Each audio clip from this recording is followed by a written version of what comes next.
Everyone, welcome to my YouTube channel Shalini Gupta classes में आप लोगों का स्वागत है। आज हम क्लास 9th की ज्योग्राफी का चैप्टर नंबर 1 करने जा रहे हैं। समकालीन भारत ज्योग्राफी की बुक का नाम है और ये हमने सीबीएसई बोर्ड एनसीईआरटी बुक से लिया है, जिसका नाम है चैप्टर नंबर 1 का भारत आकार और स्थिति। इनकी इस चैप्टर के अंदर हम जानेंगे कि भारत का आकार कैसा है, उसकी स्थिति कैसी है। आइए स्टार्ट करते हैं। आप लोगों को जैसा कि ये मालूम ही है कि जो हमारा भारत देश है ये विश्व की सबसे पुरानी संस्कृतियों में से एक है और ये पिछले 5 दशक से, यानी कि हमारी जो भारत है काफ़ी टाइम से सामाजिक हो, आर्थिक हो, कृषि का फील्ड हो, उद्योग हो, तकनीकी हो, इन सभी में प्रगति करता ही जा रहा है। ठीक है। और जो भारत है, भारत का विश्व इतिहास में बहुत ही महत्वपूर्ण योगदान भी रहा है। अब आइए ज़रा हम इसकी स्थिति के बारे में पढ़ते हैं, इसके बारे में जान लेते हैं। ये जानने से पहले हम कुछ वर्ल्ड मैप देखते हैं सबसे पहले। ठीक है, हम ये जो वर्ल्ड मैप हमें दे रखा है ना, इसके बारे में हम थोड़ा जान लेते हैं, तब जाके जब उसे पढ़ेंगे तब हमें समझ में भी आएगा। ठीक, तो आइए एक्सप्लेन करते इस वर्ल्ड मैप को। ये देखिए, ये हमारा वर्ल्ड का मैप है भारत का। ठीक है, अब इसके अंदर हम पहले ये जानेंगे, आप लोगों को मालूम ही होगा कि भूमध्य रेखा क्या होता है, क्योंकि आप लोग 8th तक ये पढ़ते हुए आए हो। भूमध्य रेखा कौन सा होता है, देशांतर कौन सा होता है, अक्षांश रेखा कौन सा होता है, कर्क रेखा कौन सा होता है, ये सब आप लोगों को मालूम ही होगा, लेकिन फिर भी हम इसमें समझ लेते हैं। तो आइए देखते हैं। तो देखिए, सबसे पहले देशांतर रेखा कौन सी होती है। ये जो बीच की लाइन जा रही है ना आपकी, ये क्या है, हमारी देशांतर रेखा।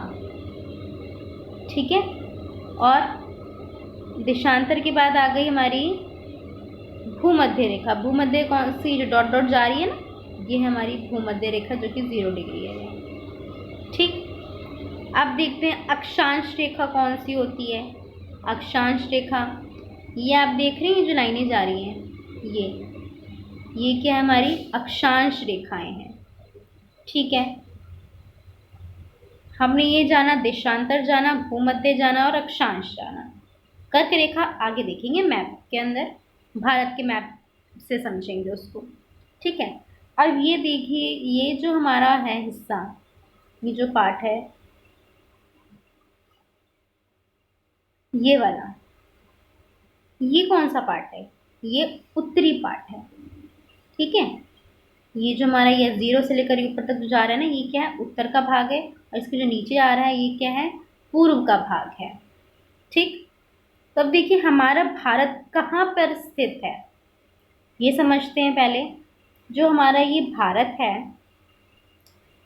ये 8 डिग्री 4 मिनट उत्तर से 37 डिग्री 6 मिनट उत्तर अक्षांश तक है। ठीक, अब ये देखते हैं कि ये डिग्री है कहाँ। ये 0 है, आपको ये 0 नज़र आ रहा है। ठीक, तो ये उत्तर का मैंने आपको बताया, ये जो पार्ट है ये उत्तर का है। तो 8 डिग्री 4 मिनट उत्तर से, यानी तो 8 कहाँ होगा, यहाँ हो गया 8। ठीक, तो ये 8 डिग्री, ये देखिए नीचे का जो भारत का है, ये यहाँ से लेकर 37 डिग्री उत्तर अक्षांश तक है। ये 37 डिग्री का, ये तो 30 हो गया, तो 37 कहाँ आएगा, यहाँ हो गया। ठीक है, ये हो गया 37 डिग्री। ये देखिए, अब कहाँ तक है, उत्तर अक्षांश। अक्षांश मैंने आपको बताया था, ये जो रेखाएं ये क्या है, अक्षांश रेखाएं हैं। तो ये कहाँ तक जाएगा, पूरा यहाँ तक ऐसे जाएगा। ठीक है, ये समझ में आ गया आप लोगों को। अब आइए ज़रा इसको समझते हैं। अब देखिए 68 डिग्री 7 मिनट पूर्व से, पूरब कौन से, मैंने आपको बताया था ये क्या है, पूरब है। ठीक है, तो 68 डिग्री 7 मिनट पूर्व से 97 डिग्री 25 मिनट पूर्व देशांतर तक है। देशांतर मैंने आपको बताई थी, ये वाली रेखाएं हैं। ठीक, तो ये वाली रेखाएं, ये सब क्या है, देशांतर है। तो 68 डिग्री 7 मिनट, 68 कहाँ आएगा, ये आपको 60 नज़र आ रहा है, तो 68, ये देखिए ये हो गया 68।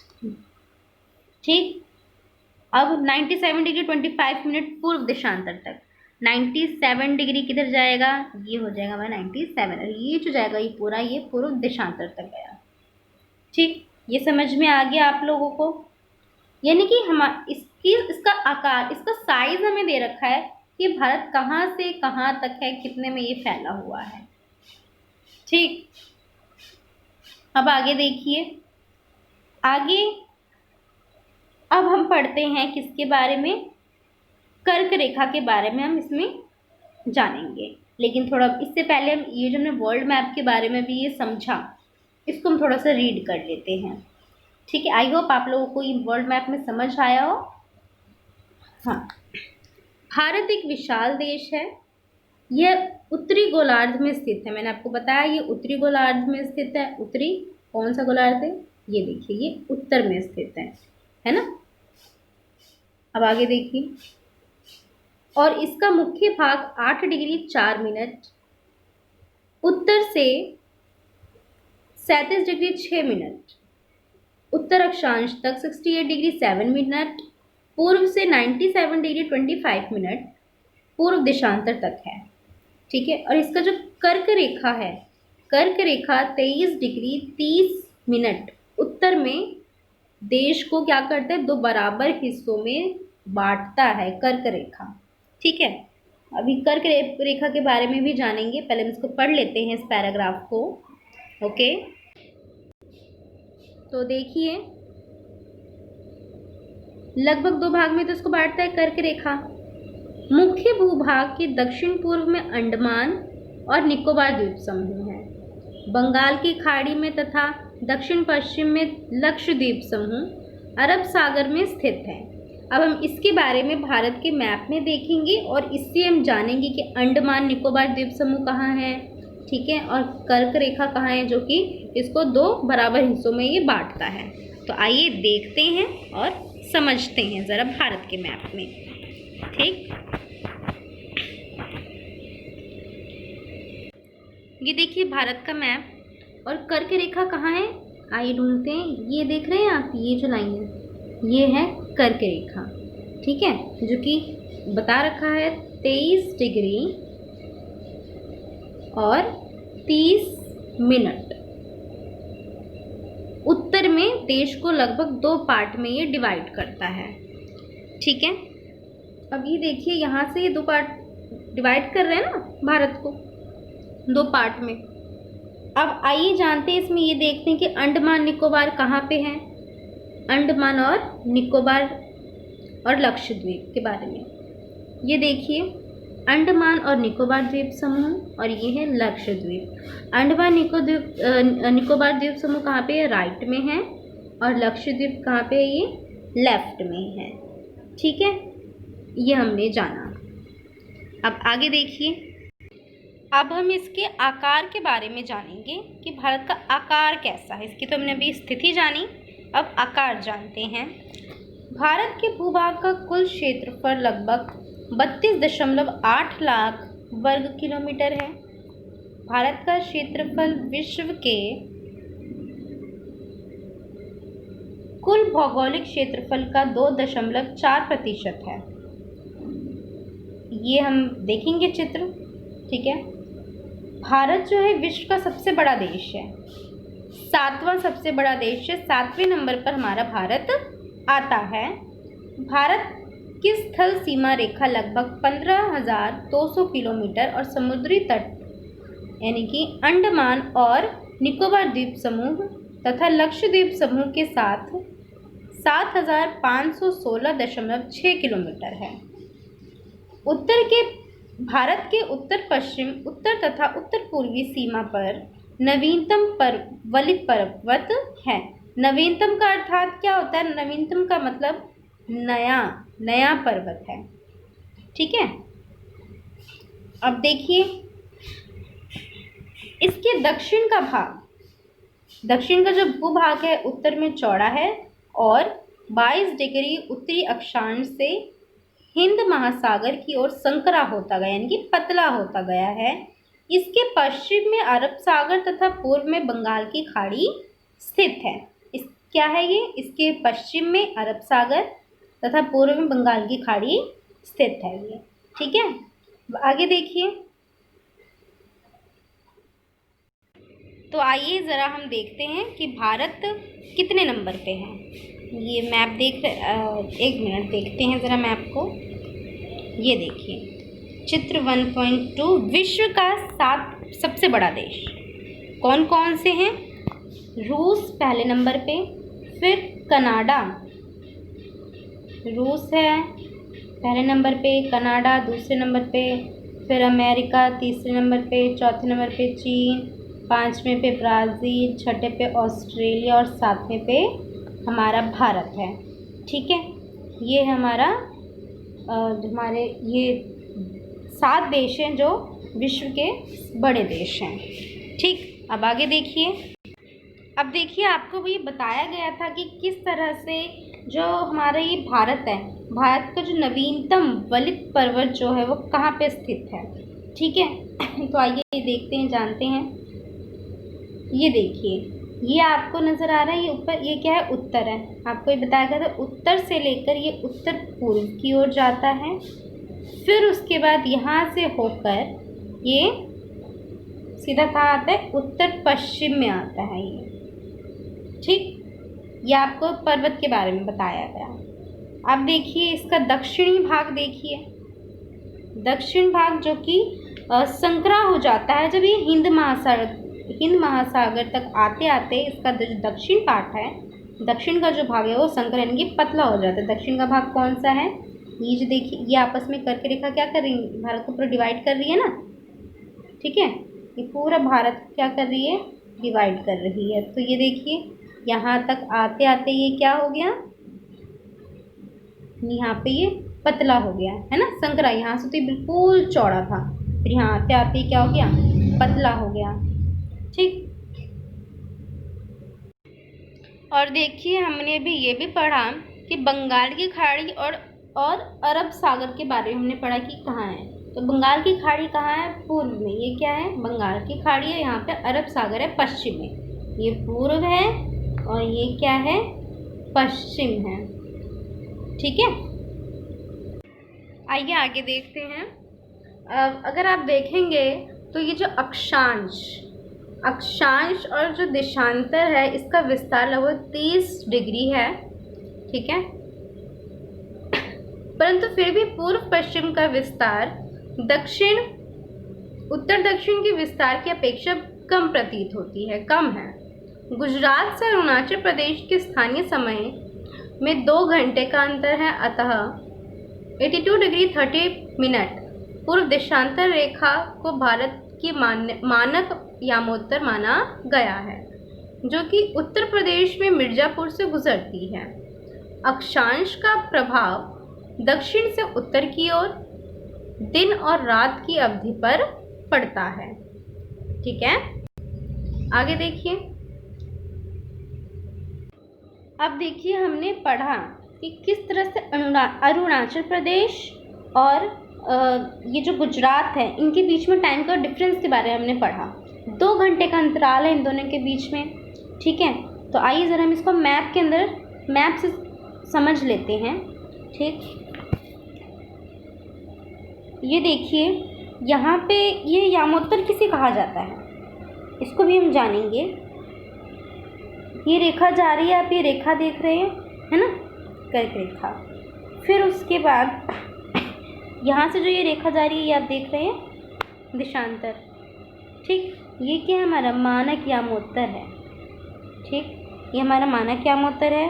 और आपको मालूम है कि ये आप ये दिखा रहे यहाँ पे हमारा उत्तर प्रदेश है, और ये जो उत्तर प्रदेश है, उत्तर प्रदेश जो ये मिर्ज़ापुर से होकर ये गुज़रती है, उत्तर प्रदेश की ओर जाती है। और यहाँ अब जो टाइम, अब देखिए जो इधर हमारा हो जाता है अरुणाचल प्रदेश। ठीक है, इस तरफ, और इस तरफ हो जाता है हमारा गुजरात हो जाता है। तब इन दोनों के बीच का डिफरेंस है वो कितने मिनट का है, कितने घंटे का है? 2 घंटे का है, 2 आवर्स का है।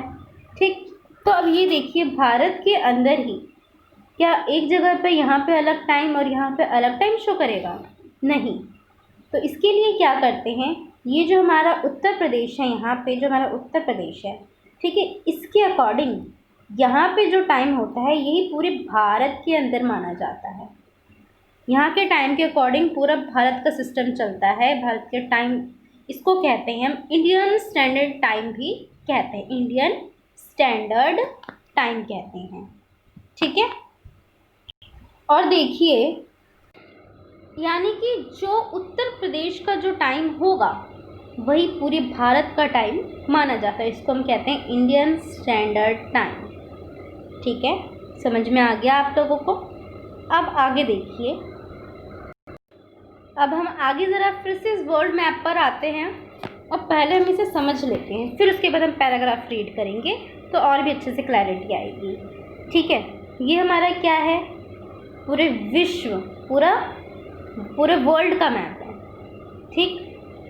तो अब ये देखिए, ये क्या है, आपको यहाँ पे ये एशिया नज़र आ रहा है, ये एशिया है, ये भारत है, ठीक। आपको ये बताया गया कि ये कौन सा एरिया है, ये हमारा, ये पूर्व है और ये पश्चिम है। भारत न पूर्व में है न पश्चिम में है, ये इसके एशिया के क्या है, बीचों बीच में है। और नीचे अगर आप देख रहे हैं तो ये क्या है, हमारा हिंद महासागर। हिंद महासागर का बहुत सारा पार्ट यहाँ पे कहाँ पे है, भारत के पास है, यहाँ है। तो अब ये देखिए, अब यहाँ के जितने भी ये देश हैं, ये यहाँ के जितने भी देश हैं, अगर इनको इन देशों में आना होता है तो ये आ सकते हैं, लेकिन कैसे, किनके द्वारा आ सकते हैं? ये देश जो है हिंद महासागर के द्वारा इन देश में आ सकते हैं, इस देशों में प्रवेश कर सकते हैं। जो हिंद महासागर है ना, ये हमारा हिंद महासागर, ये देश बोट, नाव, शिप्स, इन सब के थ्रू हमारे भारत में आ सकते हैं, बाकी देशों में ये जा सकते हैं, ठीक है। आपको आई होप कि ये समझ में आ गया हो। अब हम थोड़ा इसको नीचे पढ़ लेते हैं पैराग्राफ को, फिर हमें और भी अच्छे से ये इसकी क्लैरिफिकेशन हो जाएगी, ठीक है। देखिए, भारतीय भूखंड एशिया महाद्वीप के पूर्व और पश्चिम के मध्य स्थित है। भारतीय भूभाग एशिया महाद्वीप का दक्षिण विस्तार है। अब देखिए आगे, हिंद महासागर जो कि पश्चिम में यूरोपीय देशों और पूर्वी एशियाई देशों को मिलाता है, भारत को केंद्रीय स्थिति प्रदान करता है। अब आपको मैंने बताया कि जो भारत है, भारत एशिया के बिल्कुल बीचों बीच है। जैसे कि मैंने आपको बताया अभी मैप में, आपको पूरे वर्ल्ड के मैप में आपको समझाया कि जो भारत है ये एशिया के बिल्कुल बीचों बीच ये स्थित है। आगे देखिए, भारतीय भूभाग एशिया महाद्वीप का दक्षिण विस्तार है।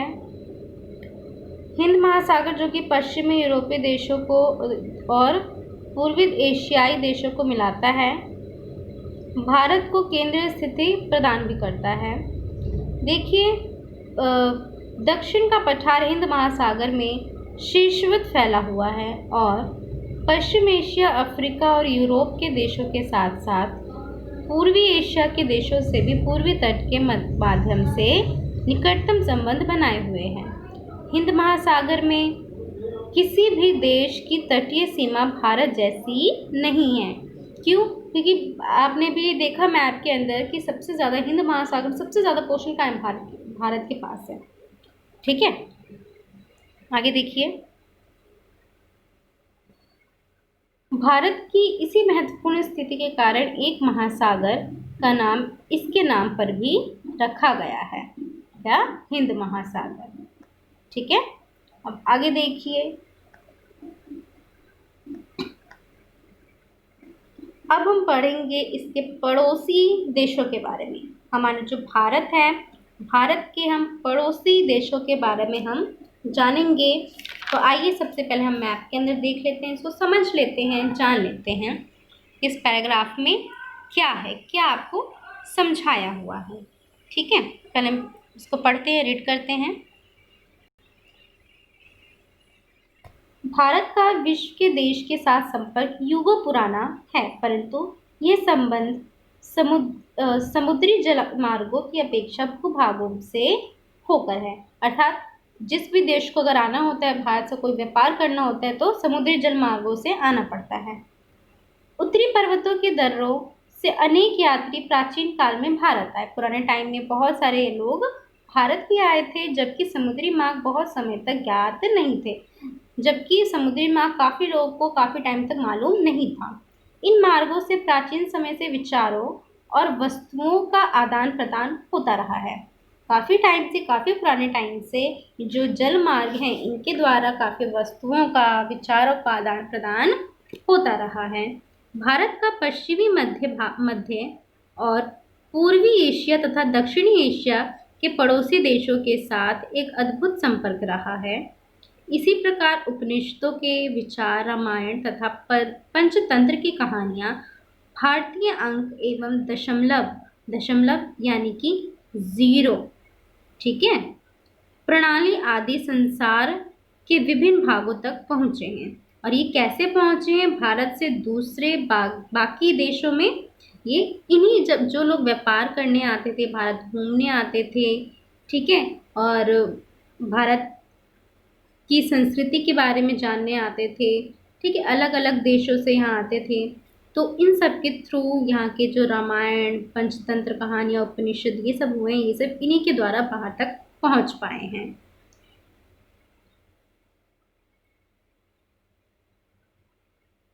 मसाले, मलमल आदि कपड़े तथा व्यापार के अन्य सामान भारत से विभिन्न देशों को ले जाए जाते थे। इसके विपरीत यूनानी स्थापत्य कला तथा पश्चिमी एशिया की वास्तुकला के प्रतीक मीनारों तथा गुंबदों का प्रभाव हमारे देश के विभिन्न भागों में देखा गया है। अब जैसे कि हमने ये जाना कि किस तरह से भारत से जितनी भी भारत की संस्कृति, भारत के जितने भी कपड़े, मसाले, यहाँ के मलमल आदि सब किस तरह से गए हैं, व्यापार के थ्रू, ठीक है, भारत से विभिन्न देशों में ये पहुँचा है। अब आइए ज़रा हम ये पढ़ते हैं भारत के पड़ोसी देशों के बारे में। तो आइए मैप में देखते हैं भारत के पड़ोसी जो देश हैं, इनके बारे में हम जानते हैं। अब ये देखिए, ये क्या है, भारत है हमारा, ठीक। अभी जो हमने सबसे पहले तो ये देखिए, जिस तरह से व्यापार के बारे में हमने जाना, तो व्यापार के लिए कितने ही सारे देश हमारे देश में आए थे, है ना, यूरोपीय लोग, चीनी लोग, तिब्बती लोग, ये सारे बांग्लादेश के लोग, हर जगह से, ये पाकिस्तानी, अफ़गानिस्तानी, नेपाल के, भूटान के, श्रीलंका, मालदीव, म्यांमार, इन हर जगह से यहाँ पे लोग आए थे भारत में व्यापार करने के लिए। चारों तरफ से आए और यहाँ की संस्कृति, यहाँ की सभ्यता, और फिर साथ ही यहाँ पे जितने भी विचार, यहाँ के कथा, कहानियाँ, रामायण, उपनिषद, ये सब कहाँ लेकर गए? ये बाहर अपने देश लेकर गए। यहाँ पे जो मसाले बनते थे, और हमने पढ़ा कपड़े, मलमल आदि, इन सब का व्यापार इन्होंने भारत से शुरू किया अपने इन पूरे देशों में, ठीक है। तो अभी देखिए भारत का जो ये पड़ोसी देश कौन कौन से हैं, ज़रा हम जान लेते हैं भारत का पड़ोसी देश। सबसे पहला ये देखिए, अफ़गानिस्तान है, पाकिस्तान है, चीन है, ठीक है, तिब्बत है,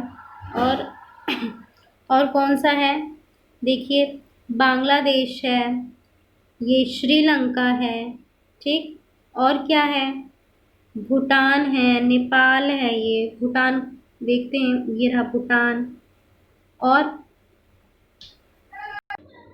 ये देखिए, ये क्या है, मालदीव है, म्यांमार है, ठीक है।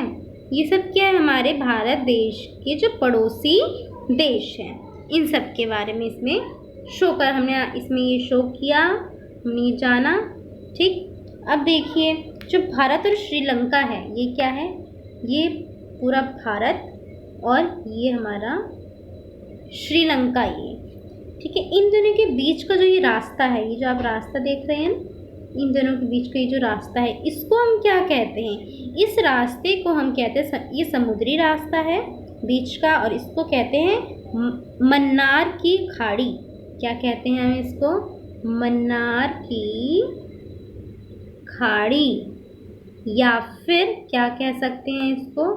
या फिर इसको हम कहते हैं जल संधि भी कहते हैं। क्या कहते हैं? जल संधि भी कहते हैं। ठीक है, ये है। तो इस पैराग्राफ में जो कुछ हमने इस मैप में समझा, यही इसमें आपको समझा रखा है। तो आइए हम इसको रीड कर लेते हैं। ठीक है। भारत के पड़ोसी देश। भारत का दक्षिण एशिया में एक महत्वपूर्ण स्थान है। भारत में 28 राज्य और 9 केंद्र शासित प्रदेश है। अब तो 28 नहीं 29 हो गए हैं। ठीक है, और कितने हैं? 7 केंद्र शासित प्रदेश हैं। ठीक है, इसको आप लोग ध्यान में रखिएगा, ये पूछ लिया जाता है कभी कभी पेपर में। और साथ ही जो हमने मैप के अंदर हमने जाना कहाँ पे कौन से पड़ोसी देश हैं, वो भी पूछ लिए जाते हैं, तो आप लोगों ने उसका ध्यान रखना है। और ये देखिए, भारत भूमि की सीमाएं उत्तर पश्चिम में पाकिस्तान और अफगानिस्तान के साथ, उत्तर में चीन, तिब्बत, नेपाल और भूटान। ये सब तो आपको पड़ोसी राज्यों के बारे में बता रहा कि कौन सा कहाँ पे है। भूटान के साथ तथा पूर्व में, और म्यांमार व बांग्लादेश के साथ कहाँ है? ये देखिए, इनके साथ है, बांग्लादेश के साथ है। ठीक है, और आगे देखिए, दक्षिण में समुद्र पार हमारे पड़ोसी 2 द्वीप समूह राष्ट्र श्रीलंका और मालदीव हमने पढ़ा। हमने इसमें देखा कि मालदीव और श्रीलंका कहाँ पे? देखिए, ये मालदीव है और ये श्रीलंका है। ठीक है, आगे देखिए, भारत और श्रीलंका के बीच में छोटी समुद्री रास्ता पाक जल संधि तथा मन्नार की खाड़ी है। मालदीव लक्षद्वीप समूह के दक्षिण में स्थित है। अपने पड़ोसी देशों के साथ भारत के भौगोलिक और ऐतिहासिक संबंध बहुत अच्छे रहे हैं। अपनी एटलस में एशिया के मानचित्र में आपने देखा कि भारत को कैसे अलग दिखाई देता है। जो भारत है वो किस तरह से सबसे अलग दिखाई देता है। हमने देखा ना उसके अंदर पूरे वर्ल्ड के मैप के अंदर कि भारत किस तरह से अलग प्रकार से उसको भारत को दर्शाया गया है। ठीक है, तो हमारा यहाँ पर ये चैप्टर ख़त्म होता है। अगर आप लोगों को ये वीडियो अच्छी लगी हो, आई होप कि आप लोगों को ये वीडियो में आपको इस चैप्टर आपको अच्छे से समझ आया हो और आपको हमारी वीडियो पसंद आई हो, तो लाइक कीजिए, शेयर, कमेंट और सब्सक्राइब ज़रूर कीजिए। आपके लाइक, शेयर, कमेंट और सब्सक्राइब करने से हमें मोटिवेशन मिलता है, और फिर इसी प्रकार से आपके लिए वीडियोस लाते रहेंगे, और भी हम कोशिश करेंगे कि और भी इसको हम बेटर तरीके से कर सकें। Okay, bye bye everyone. अब हम नेक्स्ट वीडियो में नेक्स्ट चैप्टर के साथ मिलते हैं।